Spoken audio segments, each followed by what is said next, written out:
Well, I grew up in the country in Tennessee. My dad got like a satellite dish, one of the early satellite dishes. It had this remote control that had like 120 channels on it, where I saw Porky's for the first time, Smokey and the Bandit, Kentucky Fried Movie, a lot of like televangelists. And then when I was done, my dad wasn't into sports. I'd say, "Hey, Pop, you want to throw the ball with me?" He would just say, "Go do it yourself." So then only thing I could do was I'd take a baseball and I would go to the satellite dish, and then I would throw the baseball into the satellite dish, and it would go like that, and it'd come out the top, and I would catch it. And so I would spend hours just going like this. I was like a moron. I would just sit there, catch the ball, throw it in the satellite dish, and then I'd go back and watch the show. I feel like those two things definitely informed what I do now.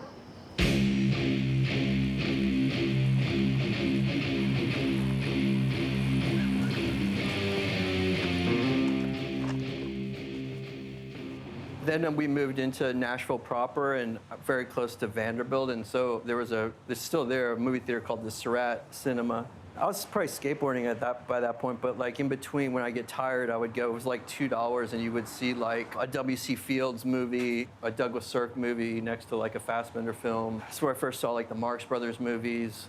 Harpo Marx is like the greatest image in cinema, but also like watching like Burt Reynolds in the movie Gator is like the most charismatic person in the world, you know?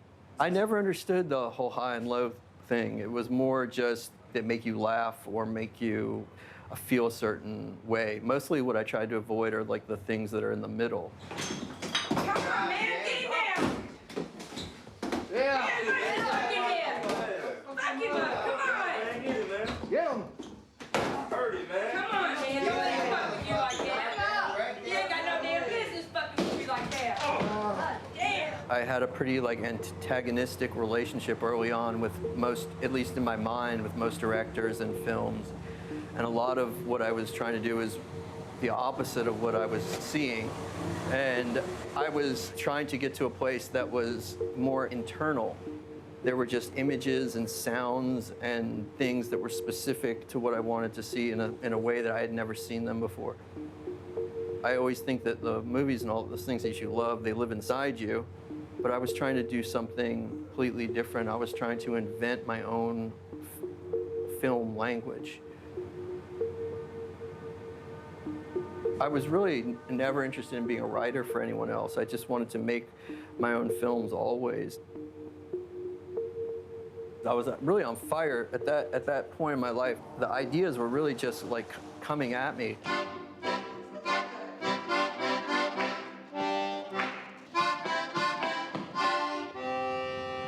I loved that show Cops. I had loved that show Cops for a long time, and because what I liked is I liked when the cops would kick the door down, and then all of a sudden you would see, it was the first time ever where you were allowed to see people's houses look like, the inside of people's houses. You know, and like you could see like this, like a Metallica poster next to like a Boys to Men poster and some dude with a mullet.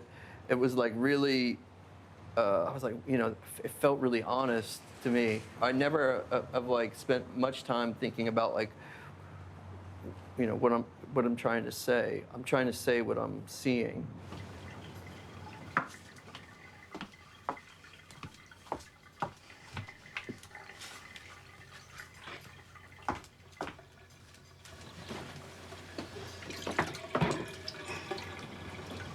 Spaghetti.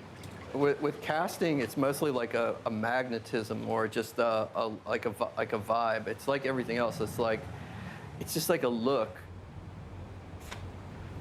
Let's see. Solomon and Tumblr. One of them was cast from a Sally Jesse Raphael episode, and the other I had seen in the movie The Road to Wellville. Both of them had the same magnetism of Buster Keaton. I was like, wow, if you put that together, it's something special. You got this one? Yep. Don't kill it, bitch. It's a house cat. It's a lesbian cat. You can tell. Looks like my mom. Jacob, I saw him at a Circle K. He was sitting by a dumpster. And I just looked at him and I was like, man, that's Bunny Boy, mostly. He was just perfect.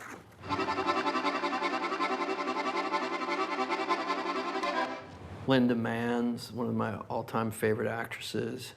She's another one. She's just pure. She's like, she was like magical, obviously from the Malick movies, but also from Out of the Blue. She was great. She was difficult to find where she, you know, because I wanted to work with her. She hadn't been in a movie in a long time. They were living in like somewhere I think in California, like in an orchard, like, I don't know if they were picking fruit or something, but I think the husband, I remembered her telling me, was the one that when Michael Jackson was filming that Pepsi ad, when his hair caught on fire, her husband was the one that extinguished his hair, had thrown the rag on MJ's head. Looks like the math sequence where they shoot the grandmother. Check out his socks, pretty cool. Sequences, bikes, BB guns. Chloe did the wardrobe, she did a great job. These brother, Kate, that's Casey and Jason. I grew up with them.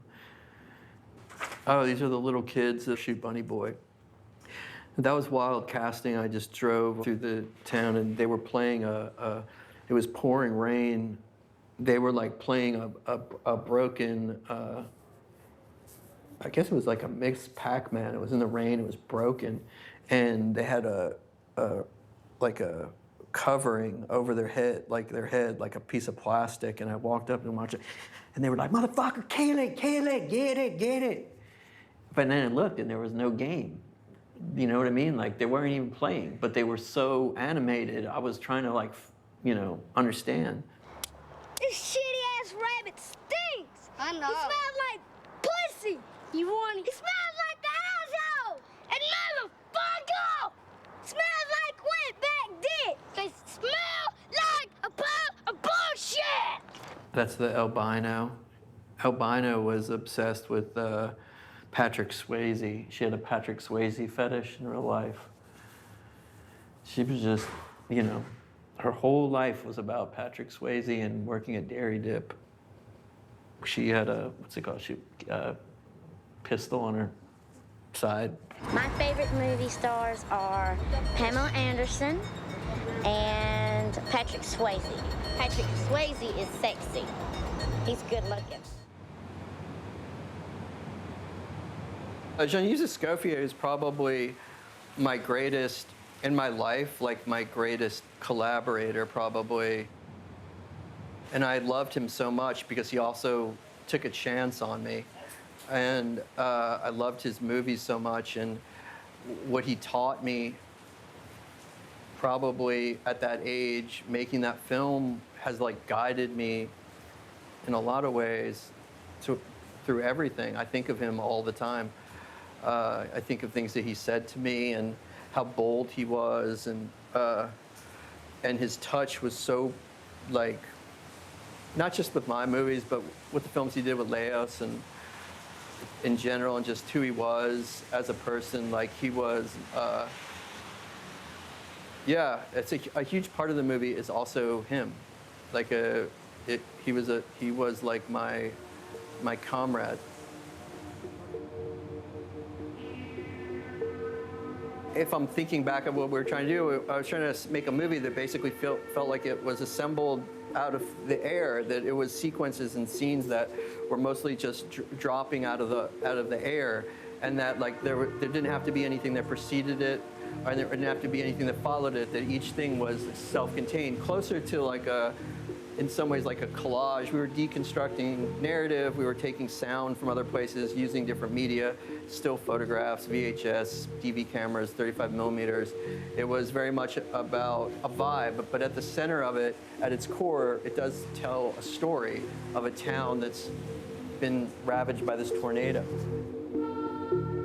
It goes off on these kind of like moments, and a lot of it's like, you know, I used to love like Milton Berle and like the way he would do his stand-up, and it would just be this one joke about his mom next to this other joke about his kid next to the, But then at the end of it, it told like this kind of amazing story of his life. And I was using more kind of like classic stand-up convention, deconstructed narrative and images kind of coming from all directions to kind of create this world that I wanted mostly for you to feel, always trying to get to a point that's beyond a simple articulation. I never really care, you know, there's obviously meaning, but the meaning is really the residue of the image. It's all made by a human with a thumb print.